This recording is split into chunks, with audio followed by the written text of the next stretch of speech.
Dr. Majid, thank you so much for joining us on Accordio. Can I start by asking you to introduce yourself to the audience, a little bit about, your background and your area of research and what made you so interested in it? Yes, thank you for having me for this interview. I do mean today's interview. I would like to spell out firstly about my background. I'm assistant professor in the Department of International Relations in the University of Marie Curie in Poland, which perfectly located in the Poland, Lublin city. I'm doing a research in the field of the environmental politics, specifically climate change policy, negotiations, and a bit narrow to the carbon policy, and etc. Even I'm running some courses in terms of the international negotiation and what is the links between international climate change debates after more than 2 decades to the carbon policy and etc. I have published some papers at the international level. For instance, one of the best papers which I was able to publish was about the decarbonization of the European Union by 2050, which published in the Global Energy Journal in the UK.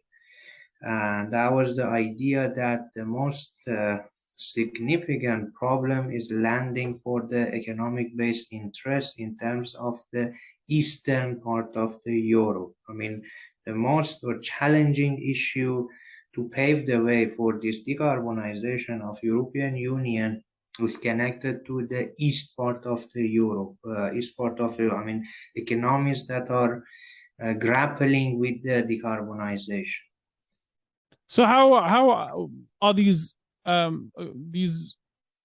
guess economies in Eastern Europe, how are they, you know, facing this challenge as of now? You said that you mentioned the paper was 2015, but moving on to 2023, what has changed since then for Eastern Europe? That's a good question. Thanks for asking this question. Generally speaking, it's part of the euro based on my investigation or research and techniques which I used to conduct. Uh, I do think so. We have diverse range of challenges and problems. We have a plenty of assumptions for this problem, either issue. But to me, this is mostly because of the coal. Most of the countries which are in this part of the Europe, I mean east part of the Europe, are heavily rely on the coal. This is such a coal-based countries, and the country which is heavily depend on the coal, this is really difficult. This is really demanding for such a cases to phase out the fossil fuel, specifically coal, and moving toward the decarbonization. It can be 2030, either 2015. This is for me the biggest challenge or the main point. But generally speaking, I was even the IPCC expert reviewer, I mean Intergovernmental Panel on Climate Change, six assessment report for policymakers, which previous year we have done.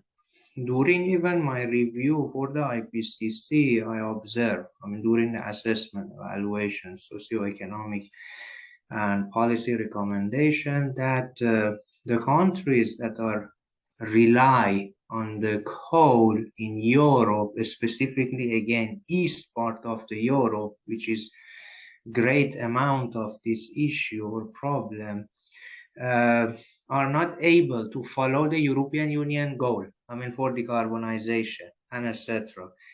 I think from my point of view, this step needs to be solved first. Later, we can think about the general scope of decarbonization and how to decarbonize the economy. And one more extra point, not only for the east part of the Europe, generally speaking, around 80% to 90% of global economy is rely on the fossil fuel. This is the biggest problem that we have for general scope of the decarbonization. So the question then is of course you have all these like guidelines that are very their nature is supposed to improve the environment, etc. But how much of them are practical? Like how realistic is it? Can you move an economy that relies on like fossil fuels? How can you move them away if this is their way of life? If this is their way of income? Is it an incentives problem? Is it an agency problem? What's the problem? This is again a really good question. This is conflating the previous question. To answer such a question, which is a bit tricky, I can answer your question in this way. Probably, I am not sure 100%. We are not sure. We do not know. Even specifically when it comes to the current situation in international relations, we have a war still in each part of the Europe. We do know. We have faced again to the energy crisis. We used to have a global energy crisis because of the reduction of the CO2, carbon dioxide, following that to reduce again the greenhouse gas emission, etc. Before the start of this war, now a problem has been double or triple or maybe more even, based on different analysis from different people, the scholars. But to me, from my point of view, to answer your question, I think it's better to have a more cooperation between business sector from one side and a state, government, everywhere, in east part, in west part, generally speaking, to move further and further, to take much more a step forward, to reduce the CO2, to reduce the use of the fossil fuel. Again, business sector is a very important contributors for reduction of these fossil fuel, generally speaking, because we have a lot of emissions, generally speaking, global emission. It can be CO2, carbon dioxide, methane, CH4, NOx, nitrogen oxide, etc. But the most important or challenging one is the CO2. We need to reduce the CO2, carbon dioxide, globally. Concentration of the CO2 in the atmosphere. Even it's been mentioned in the Paris Agreement, global landmark, or even 1997 in the Kyoto Protocol. But I think it's better to have a cooperation, intensive cooperation, or from my point of view, it's better to put it in this way: integrated decisions between business sector and a state. It's such a two-level. We need to have a two-level perspective, but these levels need to have a cooperation, intensive and integrated cooperation. And one more thing, I think even we need to think about the more education, nurturing people about the problem of the climate, about the issue of the reduction of the carbon dioxide, greenhouse gas emission. In some parts of the world, as I observed, as I did interview, as I read, even some of my students, which I talked to them from different parts of the world, for example, from the Africa, from the China, from some parts of the Europe, even from Asia. Some of them do believe that they haven't been able to get good information about the climate and environment. Education is really important, even for more transparency. So if you were, having the experience that you have in sort of looking at Eastern Europe, if you were to be, today consulted by, let's say, a business, or let's say, for example, the Polish state, asks you, Dr. Majid, can you give us some consultation about how we can, create these intensive integrated decision-making sort of dynamics? Is it something that there a solution exists for, or is it a matter of you just have to bring the stakeholders to the table first? Generally speaking, this exists such an idea.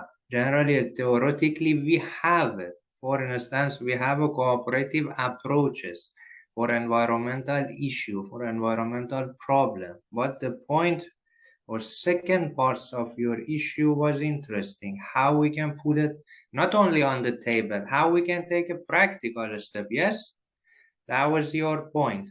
Because we have a lot of agreements, X, Y, Z, Paris Agreement, Kyoto, I don't know, Madrid, Glasgow, I don't know. This year, if I do remember at the moment, well, it was the meeting, global meeting for the climate in the Sharm el Sheikh in the Egypt, in the north part of the Africa. But these are just words, as you mentioned.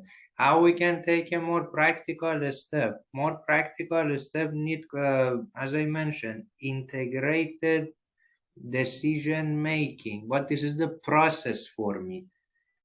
This is decision, because decision making, it will process. We take a decision, but we need to implement it. Implementation, or IMP. This integration need to be based on the transparency. This is really important to have if we look at the, let's take some step further and moving toward the Paris Agreement, global landmark. Because after Paris Agreement, up until now, we are in the post-Paris era or period of the global climate change debates, negotiation. At the end of this year, we will move to the Dubai COP20 Conference of Parties, so-called COP28 in the Dubai. Again, more than 96, more or less, countries will gather to each other to discuss about such an issue.